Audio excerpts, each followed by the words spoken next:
Welcome to Thulasi homemade சமையல். இப்போ நம்ம பார்க்க போகிற ரெசிபி வடகை. அதுக்கு தேவையான அளவு கடலைப்பருப்பு எடுத்து ஊற வச்சுருக்கேன்.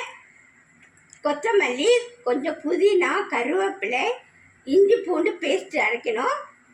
பச்சை மிளகா ஒரு 3 எடுத்துக்கிறேன். ஒரு 3 வெங்காயம், 2 தக்காளி. மிக்சி ஜார் எடுத்துக்கிறேங்க. அதில் நம்ம எடுத்து வச்ச கடலைப்பருப்பை போட்டுக்கிறேன். தண்ணி இல்லாமல் போட்டுக்கோங்க.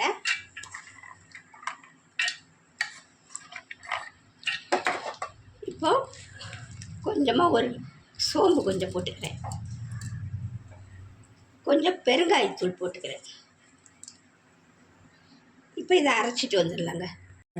பாருங்கள், இந்த மாதிரி அரைச்சிட்டேன்.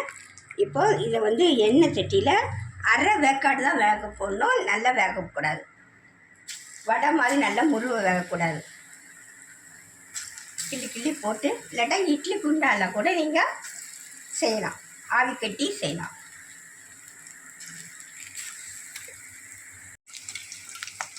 பாருங்கள், பாதி வேக்காடு வெந்திருக்கு.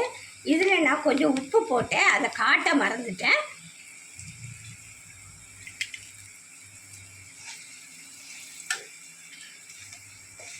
நீங்கள் உப்பு போட்டு மாவை விரவிடுங்க. இப்போ நம்ம தாளிக்கிறோம். அதுக்கு பட்டை, சோம்பு, பிரிஞ்சி இலை, ஒரு அன்னாச்சி பூ, அப்புறம் மராத்தி மொக்கு, கிராம்பு எல்லாத்தையும் போட்டு தாளிச்சிடுவோம்.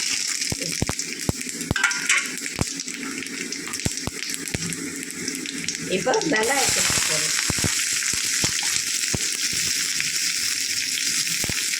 வெங்காயம் கொஞ்சம் நல்லா வதங்கட்டும்.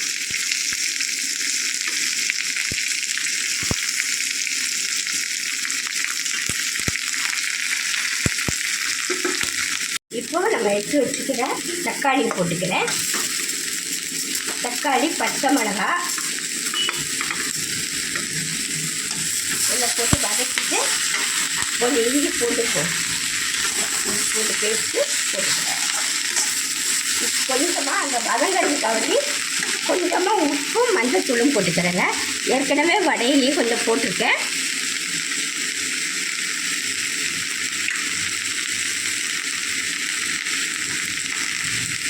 கொஞ்சம் சீக்கிரம் வதங்கும். அதெல்லாம்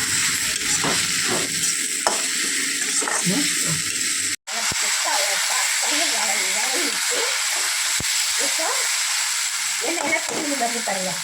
இந்த ஸ்டேஜில் கொஞ்சம் மிளகாத்தூள் போட்டுக்கிறேன். ஒரு ஸ்பூன் மிளகாத்தூள் போட்டுக்கிறேன். அவங்கவுங்க காரத்துக்கு தகுந்த மாதிரி போட்டுக்கணும்.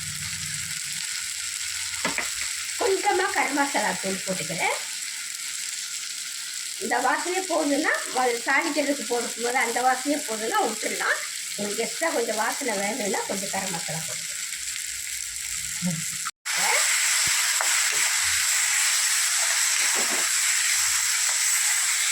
நல்லா கிளறிட்டு கொஞ்சம் பச்சை வாசனை வேற போட்டோம். வாசனைலாம் போயிடுச்சு. இப்போ கொஞ்சம் தண்ணி ஊற்றிக்கிறேங்க. தண்ணி ஊற்றி நான் மிக்ஸி கலந்த தண்ணி எல்லாத்தையும் ஊற்றிக்கிறேன். நல்லா கொஞ்சம் நிறைய தண்ணி ஊற்றணும். ஏன்னா அதுக்கு வடை போட்டால் கொஞ்சம் இதாகும். அதனால தண்ணி நிறைய ஊற்றிக்கணுங்க. கொஞ்சம் கொத்தமல்லி, புதினா எல்லாத்தையும் போட்டுக்கிறேன்.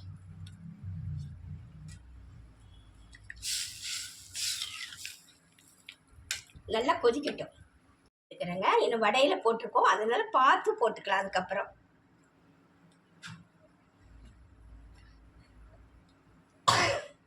வடையை பாதி வேக்காடில் எடுத்து இப்படி உறுத்து வச்சுருக்கிறேன். இப்போ கொதிக்குது பாருங்கள் தண்ணி. அதில் எடுத்து போட்டு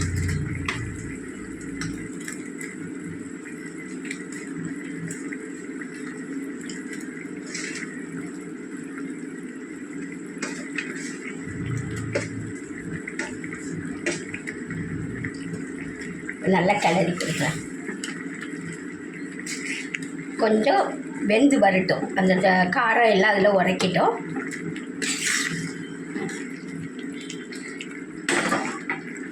இந்த ஸ்டேஜில் கொஞ்சம் உப்பு காரம் பார்த்துடுங்க. காரம் பார்த்துலேன்னா போட்டுக்கலாம். கரெக்டாக இருக்கு.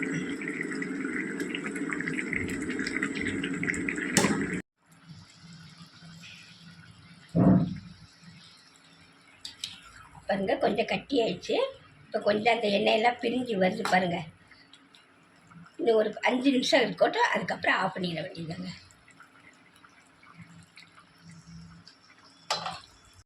பாருங்கள் நம்ம ஊற்றின எண்ணெய் எல்லாம் பிரிஞ்சு வந்துச்சு, நல்லா வெந்துச்சு. இப்போ இறக்கிட வேண்டியதாங்க. இப்போ பாத்திரத்தில் மாற்றிட்டு உங்ககிட்ட காட்டுறேங்க. ரெடி ஆயிடுச்சுங்க.